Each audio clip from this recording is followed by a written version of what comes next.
Sa isang liblib na nayon sa gilid ng kagubatan sa timog kanlurang bahagi ng Iloilo, naninirahan ang isang mahirap na magsasaka na si Cardo. Siya ay isang balo na may isang anak na babae, si Lina, na 12 taong gulang. Sa likod ng kanilang munti at marupok na bahay kubo, may isang malaking puno ng langka na tila bantay ng kanilang bakuran. Ang puno ng langka ay matanda na, higit 100 taon na raw ayon sa matatanda ng baryo. Hindi ito pinapansin ng karamihan dahil kakaiba itong mamunga. Ang bunga nito ay madalas hugis ulo ng tao at ang amoy ay may kahalong usok at kamanyang. Marami na rin ang nagsasabing may espiritong naninirahan sa punong iyon kaya walang naglalakas loob na pitasin ang prutas nito kahit pa abot kamay. Pero si Cardo, na araw-araw ay nagpapagod sa bukid, ay hindi natakot sa ganoon. Mahirap siya, ngunit busilak ang kalooban. Tumutulong siya sa kapwa magsasaka kahit kapos sa sarili. Kapag may nagkasakit sa baryo, isa siya sa unang lumalapit para magabot ng kahit kaunting bigas o asin. Isang gabi, habang ang kanyang anak ay tulog na, si Cardo ay lumabas para kumuha ng tubig mula sa poso. Malamig ang hangin at tahimik ang paligid maliban sa huni ng mga kuliglig. Paglingon niya sa puno ng langka, may nakita siyang liwanag sa ilalim nito, parang gaserang may bughaw na apoy. Lumapit siya, maingat ang bawat hakbang. Sa ilalim ng liwanag ay isang nilalang na kalahating kabayo, kalahating tao, matangkad, matipuno, may makintab na buhok na ginto. Ngunit ang mga mata nito ay hindi mabangis. Sa halip, puno ng lungkot at kabaitan.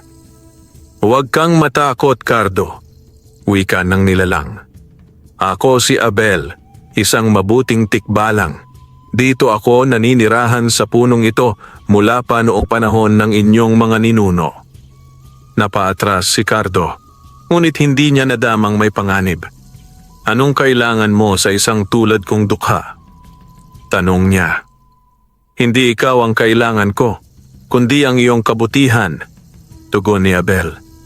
"Maraming panganib ang darating sa inyong baryo. Mga aswang at mambabarang ang nakatakdang dumayo dito sa loob ng 7 araw. Ikaw lamang ang may pusong dalisay na maaaring pagkalooban ng aking gintong buhok. Isang agimat na pangontra sa anumang kasamaan." Mula sa kanyang makapal at mahahabang buhok, pinunot ni Abel ang isang hibla. Kumikinang ito na parang sinag ng buwan. Inabot niya ito kay Cardo, na natigilan. "Kapag isinuksok mo ito sa ilalim ng iyong dila tuwing gabi, hindi ka kayang lapitan ng aswang, kulam o barang. Hindi ka rin tatablan ng itak ng tao o hayop, pero may kapalit ang lakas na ito. Hindi ka maaaring gumamit ng dahas maliban kung para sa pagtatanggol." Tinanggap ni Cardo ang hibla at sumunod na itago ito sa isang kahoy na kahon sa kanyang silid. Hindi niya inasahan na ang isang karaniwang gabi ay magiging simula ng isang malaking pagbabago sa kanyang buhay. Sa sumunod na mga araw, nagsimulang maramdaman ni Cardo ang kakaibang presensya sa hangin. Ang mga manok sa baryo ay tila takot tumilaok tuwing madaling araw. May mga alagang baboy ang nawawala. Isang buntis na babae sa kabilang purok ay napaanak ng wala sa oras, at ang sanggol ay nanghihina. Ang mga tao'y natatakot. At si Cardo, tahimik lang ngunit handa. Dahil alam niyang ang dilim ay paparating, at ang kanyang misyon ay hindi lamang para sa kanyang anak, kundi para sa buong baryo. Lumipas ang 3 araw mula nang ibigay ni Abel ang gintong buhok kay Cardo. Sa araw, tila normal ang lahat. Mainit ang araw, may hangin sa palayan, at patuloy ang pagtatanim at pag-aani. Ngunit sa gabi, unti-unting bumabalot ang takot sa baryo. Ang hangin ay biglang lumalakas sa 10 oras ng gabi. May mga kuting at sisiw na naglalaho. Ang mga bata ay nagigising na umiiyak at sinasabing may nakatingin sa kanila mula sa labas ng bintana. Gabi ng Miyerkules, Habang nakahiga si Cardo at si Lina sa banig, muling may narinig siyang kakaibang kaluskos sa likod ng kubo. Tila may mabigat na bagay na gumagapang sa bubong. Tumayo siya at sinilip ito mula sa siwang ng kawayan sa dingding. Sa ilalim ng buwan, nakita niyang may malaking hayop na waring aso, ngunit may mahaba at matigas na buntot na parang ahas. Ang mga mata nito ay pula at kumikislap. Pumasok ito sa anino ng langka at tuluyang nawala sa dilim. Kinabukasan, balisa ang buong baryo. May ulat na isang inahin ng kapitbahay na si Mang Gustin ay natagpo ang patay at wala ng laman ang tiyan. Sa may ilog, nakita naman ang mga bakas ng paa. Malalaki, may 3 kuko at nakabaon ng hulma sa lupa na parang sinadya para mag-iwan ng mensahe. Lumapit si Mang Gustin kay Cardo. Cardo, alam ko't may alam ka sa mga espiritu. May masama sa baryo. Hindi ito gawa ng hayop. Hindi sumagot si Cardo. Sa halip, tumango siya at hinawakan ang maliit na kahoy na kahon kung saan niya inilagay ang gintong buhok. Sa gabing iyon, nang lumalim ang gabi, isinuksok niya ang hibla sa ilalim ng dila, gaya ng bilin ni Abel. Bigla siyang nakaramdam ng lakas at init sa dibdib na tila gumapang sa kanyang mga ugat hanggang sa mga talampakan. Maya-maya may kaluskos sa labas. Dahan-dahang binuksan ni Cardo ang pinto. Sa liwanag ng buwan, may nakatayong babaeng mahaba at buhok, nakaputi, at may itim na mata na walang puti. Nakasayad ang mga paa nito sa lupa, ngunit tila hindi lumalakad. Cardo, anas nito. Pahiram lang ng iyong anak. Gutom na kami. Biglang humigpit ang pagkakahawak ni Cardo sa hawak niyang itak. Ngunit naalala niya ang bili ng tikbalang. Huwag gagamit ng dahas, maliban kung pagtatanggol. Lumapit ang babae at biglang nagbago ang anyo nito. Mula sa mamong anyo, naging matandang kuba na may malalalim na mata, tuyot ang balat at may itim na laway sa gilid ng bibig. Hindi ka namin pwedeng palampasin, magsasaka. Amoy namin ang agimat mo. Pero tandaan mo ito, marami kami at hindi lahat ay takot sa gintong buhok ng tikbalang. Wika ng matanda. Sumingasing ito at biglang naglaho sa hangin, naiwan ang amoy ng bulok na karne. Kinabukasan, dumiretso si Cardo sa puno ng langka. Doon ay muling nagpakita si Abel, ang tikbalang. Ang una sa kanila ay dinalaw ka na, sabi ni Abel. Hindi na ligtas ang gabi para sa mga bata at matatanda. Ngunit huwag kang matakot, Cardo. Ang simula ay ang paalala. Ang susunod ay giyera. Napatingin si Cardo sa puno ng langka. Ang mga bunga nito ngayon ay tila mas marami. Sa kanyang paningin, isa sa mga bunga ay biglang dumilat, isang mata. Pumikit ulit. Hindi lang ako ang kakampi mo, bulong ng tikbalang. Ang punong ito ay sagrado, at ang iyong puso ay sandata rin.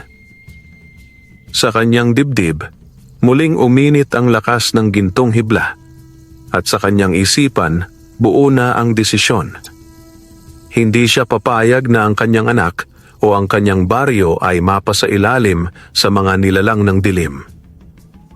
Kinabukasan ng umaga, isang matandang lalaki na may mahabang puting balbas at tangan-tangan ang tungkod na may ukit ng ahas sa dulo ang dumating sa baryo. Wala siyang kasamang hayop, kariton o kabang gamit. Tila lumitaw na lang mula sa alikabok ng daan. Si Mang Isko yon, albularyo, mula sa kabundukan ng San Hilario, bulong ng mga matatanda. Abay, ilang taon na yang hindi bumababa ng bayan. Ang mga bata ay takot sa kanyang anyo, ang kanyang mga mata ay puti lamang, walang itim, ngunit tila nakikita ang lahat. Ang kanyang tinig ay mahina, ngunit bawat salitang lumalabas sa kanyang bibig ay may bigat na tila bato. May salot na paparating, anya habang nakatayo sa gitna ng plaza ng baryo. Hindi ito simpleng aswang, mga pinunong mambabarang, mga tagapagmana ng lumang kasunduan ng kadiliman. Nagtipon ang mga tao, nakikinig sa bawat salita ng matanda. Ang ating baryo ay matagal ng saksi sa pakikibaka ng liwanag at dilim. Ngunit ngayon, muling ginigising ang kapangyarihang taglay ng lupa. At sa huling gabi ng kabilugan ng buwan, magpupulong ang mga nilalang ng kadiliman sa ilalim ng punong walang anino. Napatayo si Cardo sa gitna ng karamihan. "Anong dapat naming gawin, Mang Isko?" tanong niya. Tumingin ang matanda sa kanya, diretso sa mga mata. "Ikaw ang may gintong hibla. Nararamdaman ko ang agimat sa ilalim ng iyong dila. Ngunit hindi sapat ang isa. Kailangan mo ng kakampi. Hindi sapat ang lakas, kundi ang kaalaman." Lumapit si Mang Isko at inilabas mula sa kanyang sako ang isang lumang aklat. Gawa sa balat ng kalabaw at may nakaukit na sinaunang baybayin. Ang aklat ng mga anting at pangontra. Bihira ang nakakakita nito. Sa tamang pag-unawa, ito'y pwedeng panangga, pero sa maling kamay, kasangkapan ng kapahamakan. Inabot niya ang aklat kay Cardo. "Itago mo ito. Basahin mo sa gabi. At huwag mong hayaang makita ng may masamang layunin." Tumango si Cardo. Sa gabing iyon, habang si Lina ay natutulog, binuklat niya ang aklat. Ang bawat pahina ay puno ng mga anting-anting, orasyon, gayuma at sumpa. Isa sa mga unang aral na binasa niya ay, "Sa pagitan ng mga anino, matatagpuan ang tunay na anyo ng halimaw.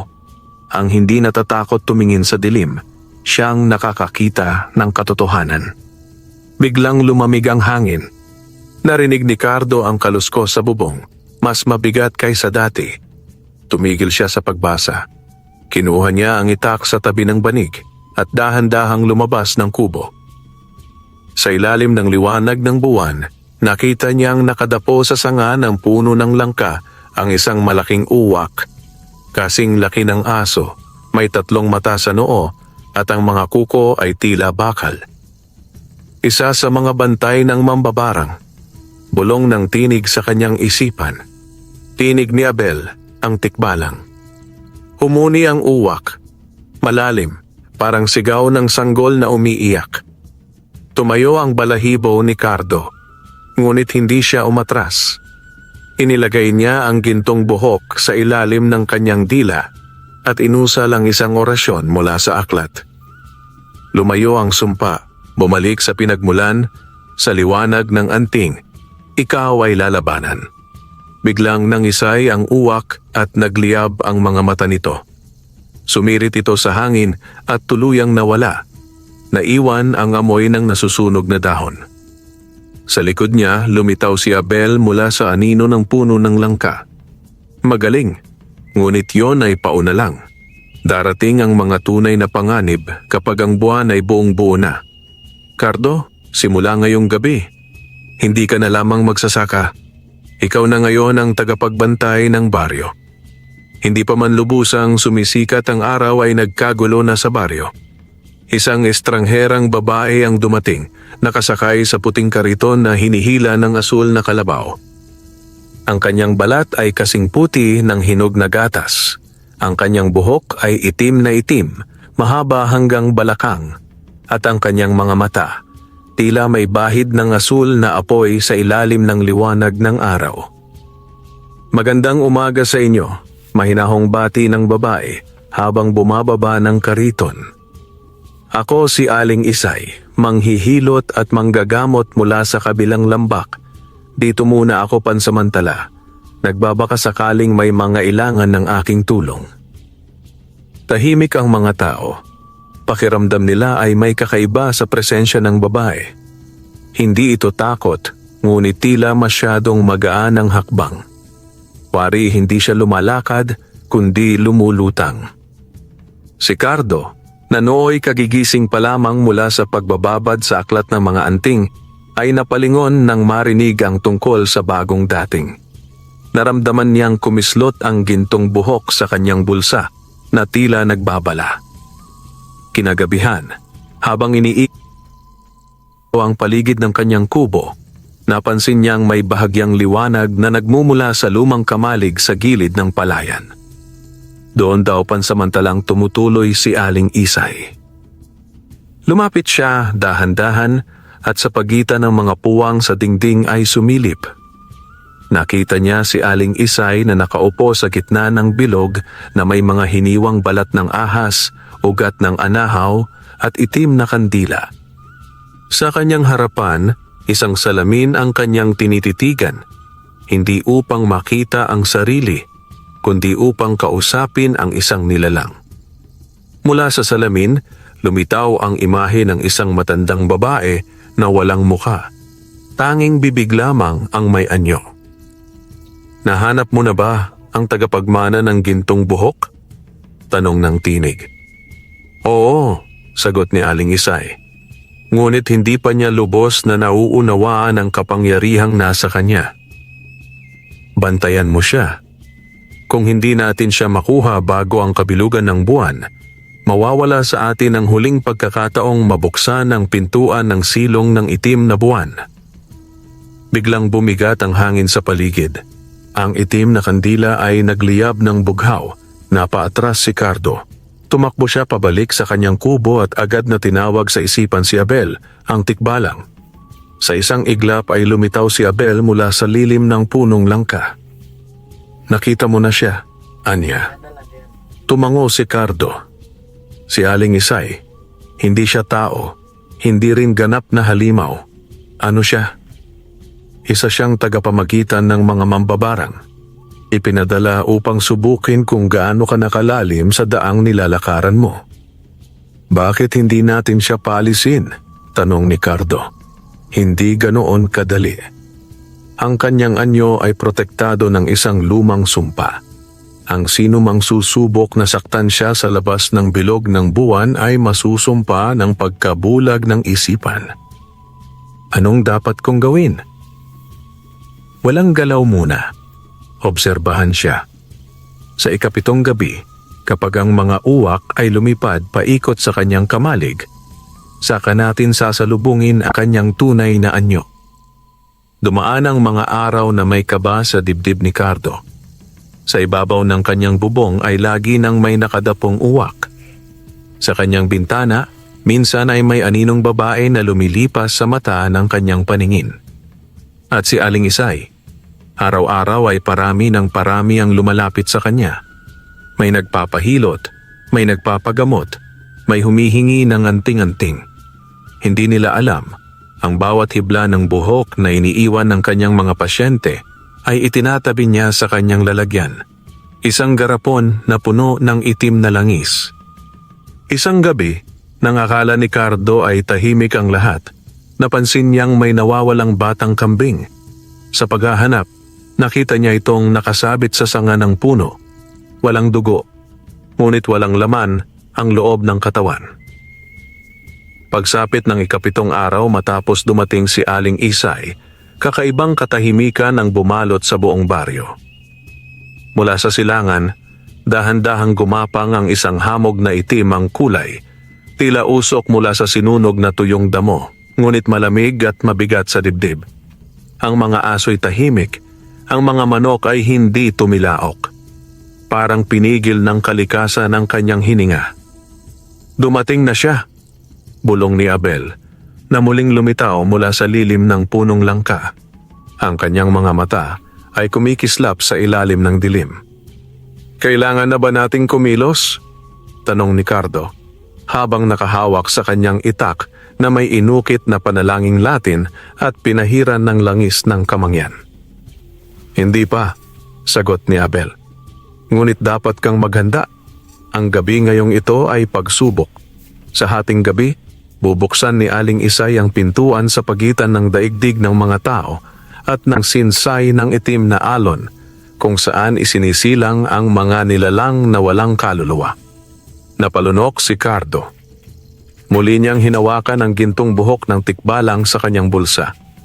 Mainit ito, tila buhay at humihinga. Habang papalapit ang gabi, napansin niyang ang mga tao sa baryo ay tila nagiging kakaiba. Ang ilan ay hindi na kumikibo, ang iba na may parang may iniinda. Masakit ang ulo, nangangayayat, o basta na lamang nawawala at kinabukasan ay parang walang nangyari. Nalalasahan na nila ang usok ng itim na hamog, paliwanag ni Abel. Unti-unti silang binubulag ng mambabarang. Bandang 11:00 ng gabi, habang naglalakad si Cardo sa gilid ng palayan, may narinig siyang mahinang ungol. Sumilip siya at nakita ang isang batang babae na may lumalabas na itim na likido mula sa bibig. Nakapikit ito, nanginginig, tila pinapasukan ng espiritu. Bigla siyang nilapitan ng isang anino, mabilis, malamig, at amoy ng bulok na dahon. Ngunit bago pa man ito makalapit, nagliwanag ang kanyang bulsa. Ang gintong buhok ng tikbalang ay nagningning. Ang anino ay umurong, sumigaw, at naglaho sa ulap ng usok. Kinising mo na ang buhok, ani Abel, na agad lumitaw sa likuran ni Cardo. Ngayon, handa ka nang harapin ang pintuang binubuksan ni Aling Isay. Dali-dali silang nagtungo sa lumang kamalig. Sa loob, nakita nilang nag-aalab ang mga itim na kandila. Si Aling Isay ay nakatayo sa gitna ng malaking bilog na may ukit na runang hindi mabasa ng karaniwang mata. Sa kanyang harapan ay isang salamin na kulay usok at mula rito'y dahan-dahang lumilitaw ang imahe ng isang dambuhalang nilalang na tila pinagsamang tao, kalabaw at ulupong. Anak ng Gabon, bulalas ni Abel. Isa siyang tagapanggising ng sugat ng dilim. Lalapit na sana si Cardo, ngunit pinigilan siya ng tikbalang. Bago ka tumawid sa bilog, kailangan mo muna siyang tawagin sa tunay niyang pangalan. Kung hindi mo ito alam, sasapitin mo ang sumpa ng pagkalimot. Anong pangalan niya? Naglagablab ang gintong buhok sa kanyang palad. Mula rito, parang sinag ng liwanag na naging titik, lumitaw ang pangalang Isay Launa, isang pangalan ng sinaunang aswang na di umano'y pinagpala ng itim na buwan. Sumigaw si Cardo. Isay Launa, tigilan mo ang pagbangon ng halimaw. Hindi mo ito magagawa habang hawak ko ang gintong buhok ng tikbalang. Napalingon si Aling Isay. Sa unang pagkakataon, nakita ni Cardo ang kanyang tunay na anyo. Ang kanyang mata ay walang puti, puro dilaw na apoy. Ang kanyang bibig ay may mahahabang pangil, at ang kanyang leeg ay may nakapulupot na ahas. Napakatapang mong bata, pero kulang pa ang lakas mo. Sabay dampot niya sa salamin at binasag ito sa sahig. Mula sa pira-pirasong basag ay lumabas ang 5 anino na hugis tao, ngunit walang mukha. Sila ang aking mga alagad. Sila ang kaluluwa ng mga niloko ko, pinahilot at pinaniwala. Isang sabay-sabay na dagundong ang umalingaw-ngaw. Gumuho ang bahagi ng kamalig. Tumakbo si Cardo, sabay-sabay ng tubig dasal sa paligid, na natutunan niya mula sa aklat ng mga anting. Isa-isa, ang mga anino ay sumisigaw at naglalaho sa liwanag ng gintong buhok. Pagkatapos ng ilang saglit, naubos ang mga anino. Ngunit wala na si Aling Isay. Hindi pa tapos ang laban, ani Abel. Nagtagumpay siyang mabuksan ang pintuan kahit saglit lamang, at sa sandaling iyon, may lumusot na isa. Napalingon si Cardo. Sa gitna ng bilog, may naiwan, isang sanggol na kulay uling, may pulang mata at nakangiti.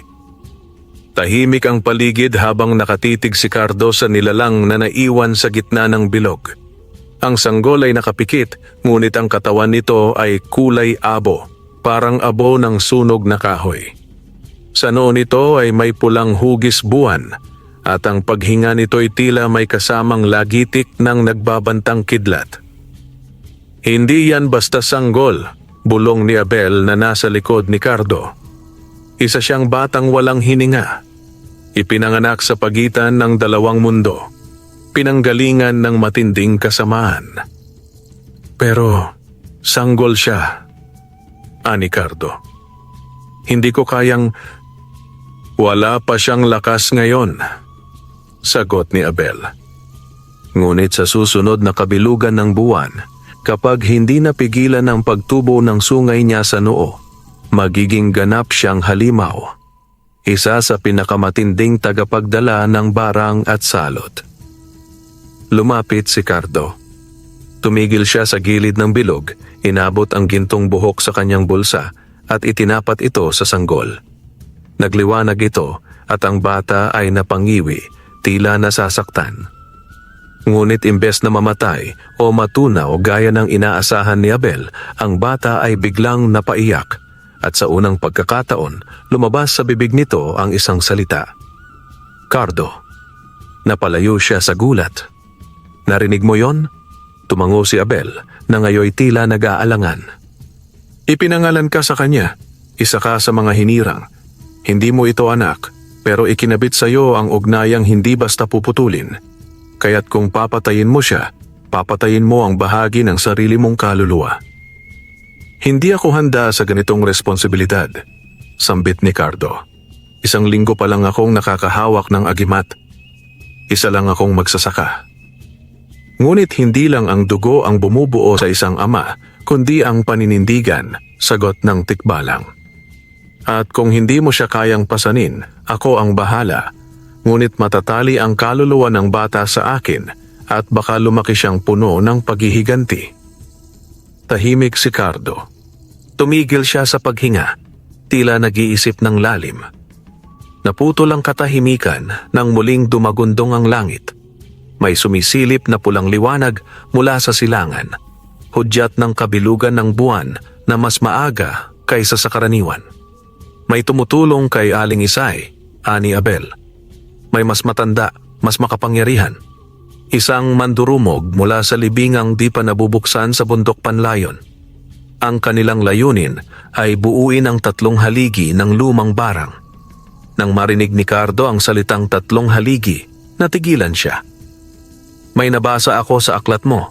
Ang 3 haligi ay ang pinanggalingan, ang tagapagdala, at ang tagapagpalaya.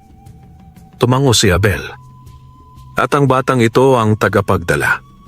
Ibinuhos ng tikbalang ang ilang patak ng langis mula sa dahon ng tanglad sa noo ng sanggol.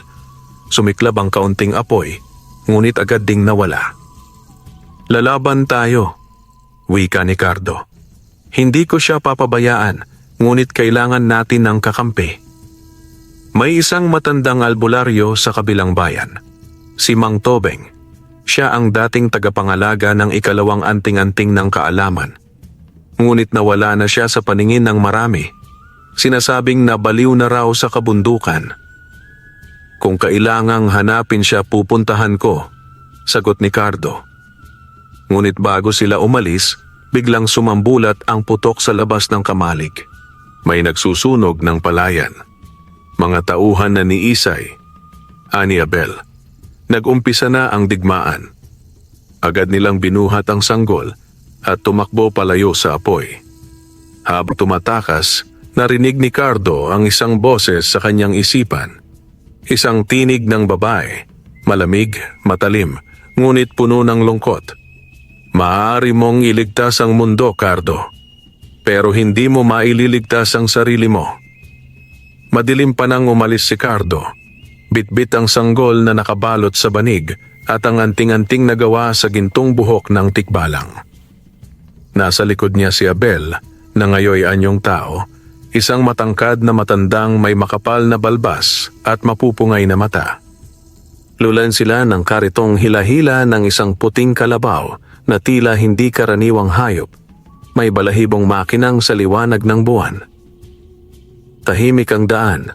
Ang mga punong kahoy ay waring nakamasid at ang simoy ng hangin ay may dalang bulong na hindi galing sa tao. Ang kanilang patutunguhan, ang bundok Panlayon, isang liblib na lugar na matagal nang hindi pinupuntahan sapagkat ayon sa matatanda, dito raw tinapon ang mga kaluluwang nasawi sa lumang digmaan ng mga albularyo laban sa mga mambabarang. Ang tanging makapagliligtas sa batang yan ay si Mang Tobeng. ani Abel. Hindi lang siya albularyo, isa siyang tagabantay, ngunit may kondisyon siyang ibibigay at hindi mo iyon maaaring tanggihan. Lumampas sila sa isang patay na ilog na ayon sa tikbalang ay dating dinadaluyan ng tubig alat tuwing may ritual ng pagbubukas ng portal. Naroon pa rin ang mga bungo ng hayop sa pampang at isang panabong na tandang ang lumundag mula sa bangin at tumitig sa kanila. Nagsisindi ang mga mata sa pulang apoy. Alay yan noon sa mga engkanto. Ngayon, bantay na siya ng mga ligaw na espiritu, paliwanag ni Abel. Walang imik si Cardo, pikit ang bata, ngunit muling narinig ni Cardo sa kanyang isip ang tinig nito. Ayaw ko pong sumama sa dilim. Ang tinig ay mas malinaw kaysa dati. Parang tumatanda. Parang mabilis ang paglaki sa loob ng katawan nito. Nang marating nila ang paanan ng bundok, sinalubong sila ng dilim na hindi gawa ng gabi. Isa itong usok, itim, makapal, may halimuyak ng sinunog na dahon at pinigilang luha.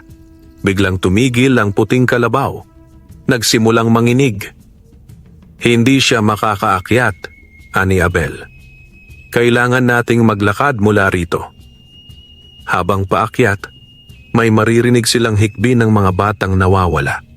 Tunog ng palahaw ng mga inang iniwan at lagapak ng kahoy sa kahoy. Tila may ginagapos at pinaparusahan sa loob ng mga puno. Ano to? Tanong ni Cardo. Ang bundok ay sumisigaw ng mga alaala ng nasawing mga tagapangalaga. Kailangan mong tibayan ang loob mo. Huwag kang makikinig sa kanilang bulong. Babala ni Abel. Sa tuktok ng bundok, naroon ang isang matandang kubo na halos natabunan ng mga baging at tuyong kawayan. Nang lapitan nila ito, biglang bumukas ang pinto. Lumabas ang isang matandang payat, balingkinitan, na may mahabang buhok hanggang talampakan. Walang suot na pang-itaas, ngunit ang kanyang katawan ay punong-puno ng lumang baybayin at ang kanyang mga mata ay mapurol, parang hindi nakakakita, pero tila alam kung sino ang nasa kanyang harapan. Matagal ko nang hinihintay ang pagdating mo, anak ni Uldarico, bulong nito kay Cardo. Ang lalaking tumalikod sa kanyang kapangyarihan para mamuhay bilang magsasaka. Hindi ko siya kilala, sagot ni Cardo. Ngunit dumadaloy ang kanyang dugo sa iyong mga ugat. Ikaw ay bunga ng pagtalikod sa kapangyarihan. At ngayon, ikaw ang magbabalik ng balanse. Inilapag ni Cardo ang sanggol sa banig. Gusto ko siyang iligtas. Turuan mo ako.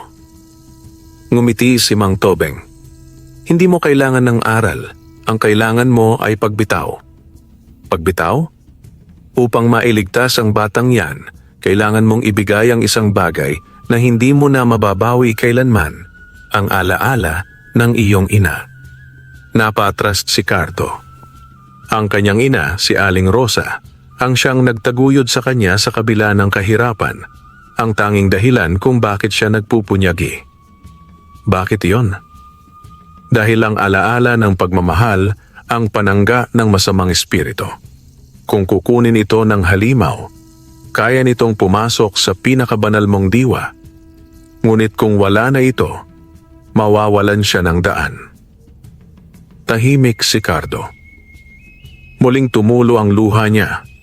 Ang puso niya ay nagngangalit, hindi dahil sa takot, kundi sa matinding kalungkutan.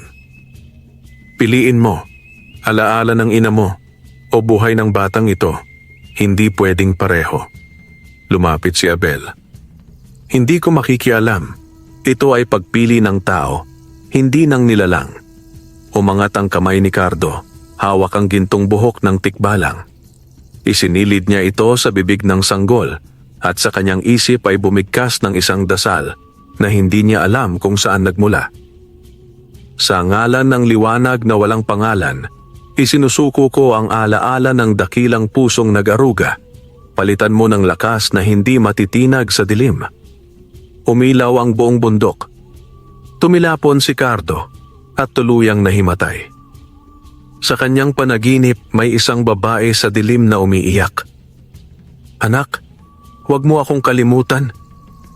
Ngunit pagdilat ni Cardo, wala na siyang maalala tungkol sa kanyang ina. Ni muka, ni tinig, ni yakap. Ang tanging naiwan ay ang bata sa kanyang harapan. Ngayon may mga matang bughaw at isang ngiti ng kapayapaan. Bumalik si Cardo sa kanyang kubo, bitbit ang sanggol, na tila ba ibang-iba na ngayon. Ang kanyang mga mata ay bughaw na kumikislap, at ang balat nito ay tila may manipis na gintong sinag kapag nasisinagan ng araw.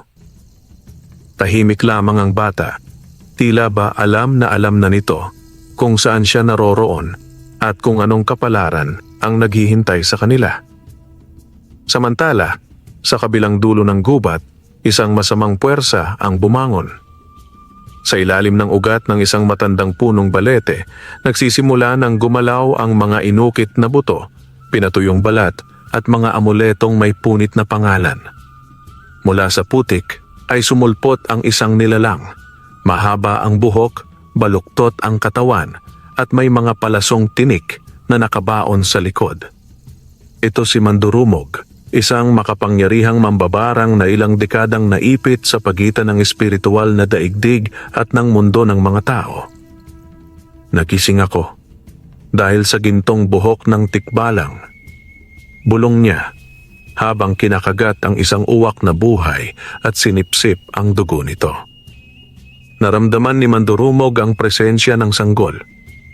May anak ng liwanag sa lupa ng dilim? Hindi ito maaaring mangyari.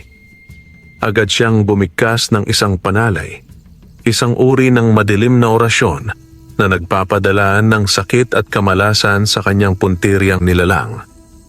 Sa kanyang lumang batong altar, isinulat niya ang pangalan ni Cardo gamit ang itim na dugo ng bayawak. 3 gabi.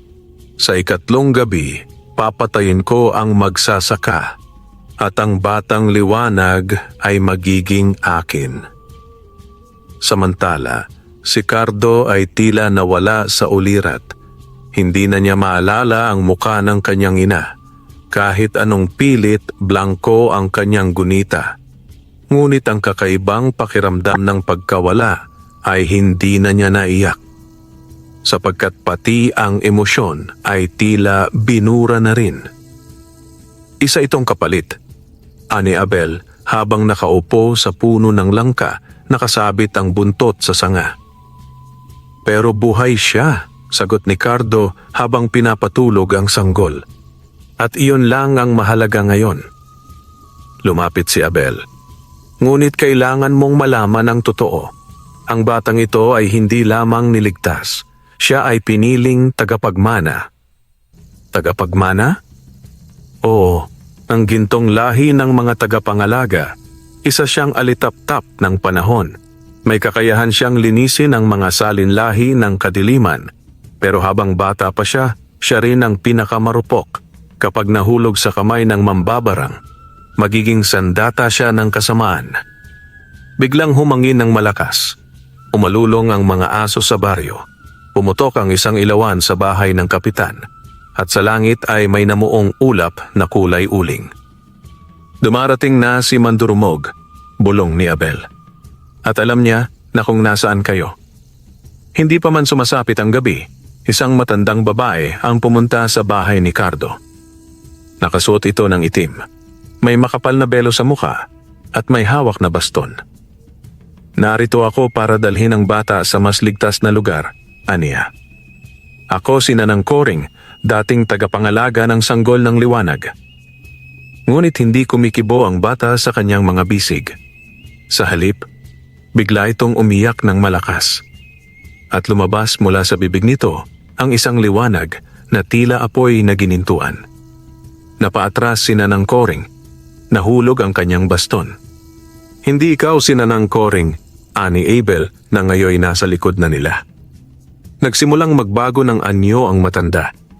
Ang balat ay naging kulay abo, ang mata ay naging itim na walang balintataw, at ang bibig ay humaba ng tila sungay. Tumawa ito ng ubod ng lalim. Marurunong na rin pala kayong mangugat ng anyo, sabi ng nilalang. Ngunit hindi niyo ako mapipigilan. Sa 3 gabi, ang batang iyan ay sa akin. Pagkasabi niyon, naglaho ang nilalang sa isang ulap ng alikabok. Kinagabihan, nagsindi si Cardo ng mga kandila sa 4 na sulok ng kanyang bahay. Isinulat niya sa pintuan ang lumang baybayin na itinuro ni Abel, pangontra sa masamang espiritu. Hindi ito sapat, ani Abel. Kailangan mong bumalik sa ilalim ng punong langka. Doon mo ilalagay ang bata. Doon lamang siya ligtas. Ngunit paano ako? Paano kung habulin ako ni Mandurumog? Magsuot ka ng mutya. At ito, inabot ni Abel ang isang buhok niyang gintong na pahiran ng kanyang sariling dugo. Ay huling biyaya ng isang tikbalang. Ilagay mo ito sa puso mo. Gagabayan ka ng mga daan ng kagubatan at kahit anong mambabarang ay di ka mahahanap hanggat buo ang loob mo. Sa kalagitnaan ng gabi, umalis si Cardo bitbit ang sanggol at nagtungo sa ilalim ng punong langka. Doon niya inihiga ang bata, inilagay sa gitna ng bilog ng asin, dasal at kintong alikabok.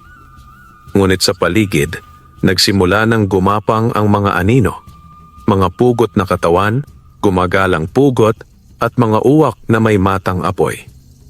Nakahanda na ang unang gabi ng pagsubok. 3 gabi bago dumating si Mandurumog. Ang gabi ay hindi gaya ng dati. Ang hangin ay malamig, ngunit hindi nakagiginhawa. Tila may dalang pasaning hindi may paliwanag. Sa ilalim ng punong langka, habang natutulog ang sanggol sa gitna ng bilog na asin at alikabok ng ginto, si Cardo ay hindi umalis sa tabi nito. Sa kanyang kamay ay mahigpit niyang hawak ang gulok, habang nakasukbit sa dibdib ang gintong buhok ni Abel, ang tikbalang. Hindi ako natatakot, bulong niya. Ngunit sa likod ng kanyang mga mata, naroroon ang pangamba. Hindi para sa sarili, kundi para sa batang tila isinilang upang maging ilaw sa panahong madilim. Sa di kalayuan, lumitaw ang mga pugot. 5 nilalang na walang ulo, ngunit nakakakita. Tila naaamoy nila ang liwanag na bumabalot sa sanggol. Kumikilos sila sa katahimikan ng damuhan, mabilis at sabay-sabay. Biglang nagliwanag ang paligid. Ang gintong buhok sa dibdib ni Cardo ay nag-init at isang aninong kabayo ang sumulpot mula sa lilim ng punong langka. Ito ang anyo ni Abel sa panaginip.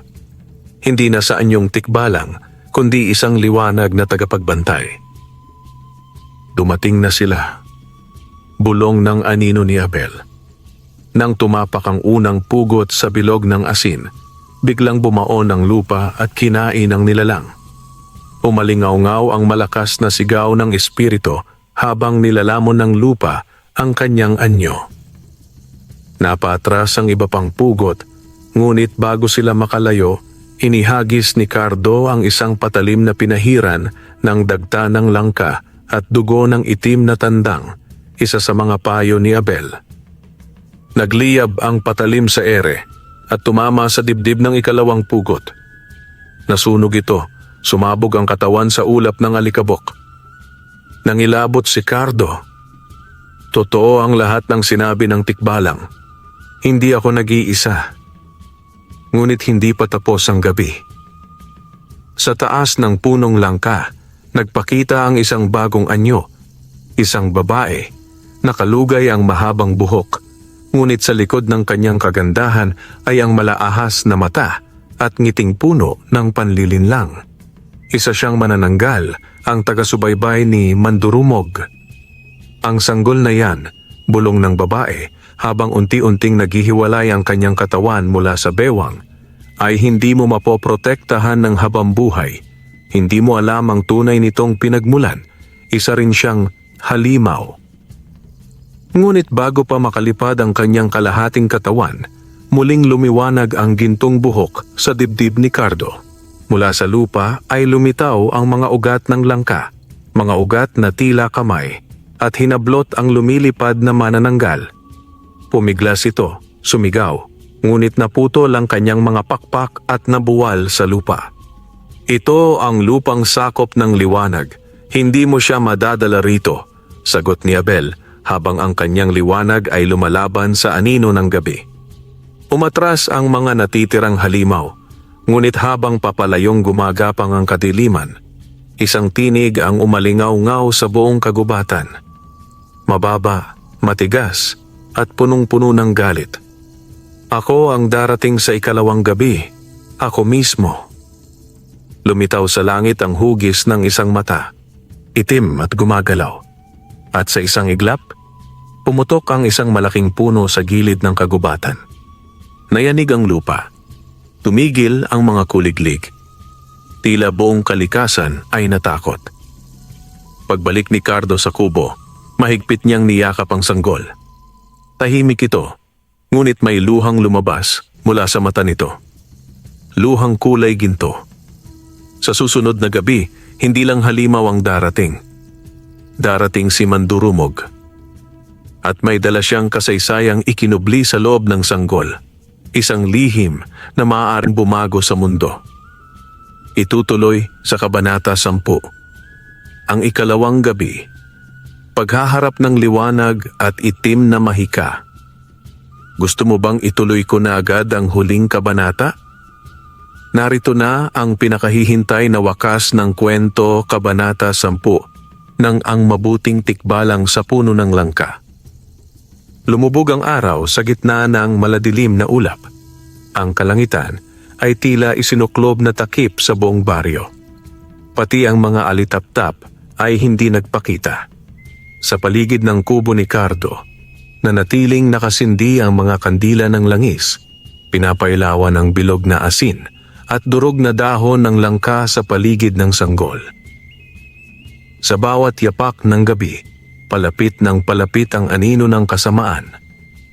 Si Mandurumog, pinuno ng mga mambabarang at alagad ng itim na mahika, ay dumating sa katawang puno ng anino.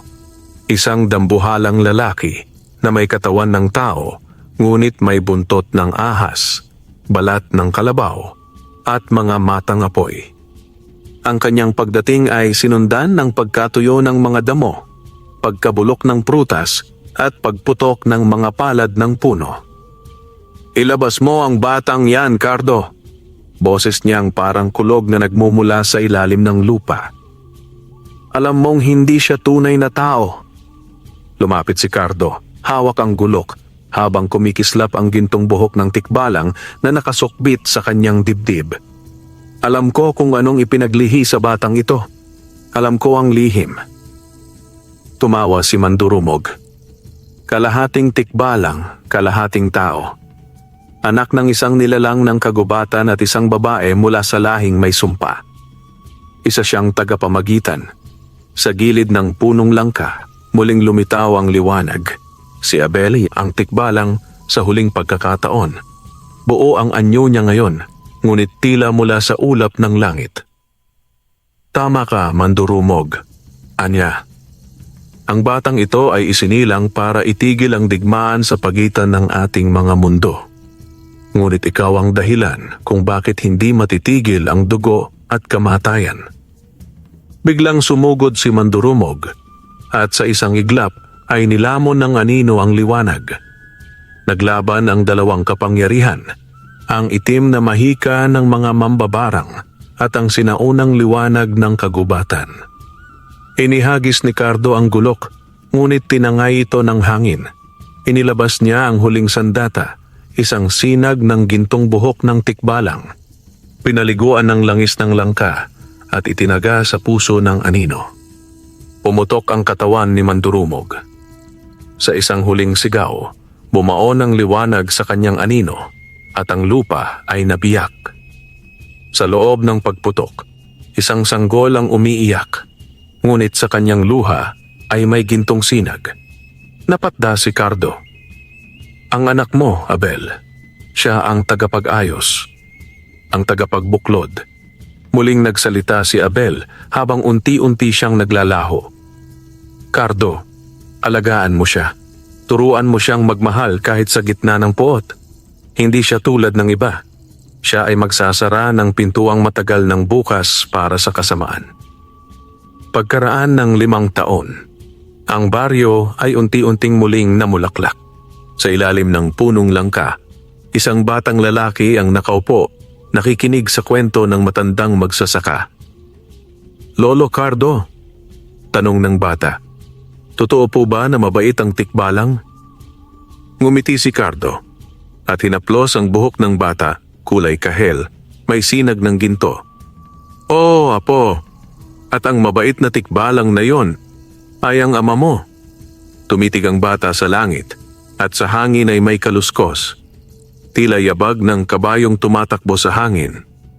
Wakas, sa ilalim ng punong langka, isang batang lalaki ang nakaupo, nakikinig sa kwento ng matandang magsasaka. "Lolo Cardo," tanong ng bata, "totoo po ba na mabait ang tikbalang?" Ngumiti si Cardo at hinaplos ang buhok ng bata, kulay kahel, may sinag ng ginto. "Oo, apo, at ang mabait na tikbalang na yon ay ang ama mo." Tumitig ang bata sa langit at sa hangin ay may kaluskos, tila yabag ng kabayong tumatakbo sa hangin. Wakas,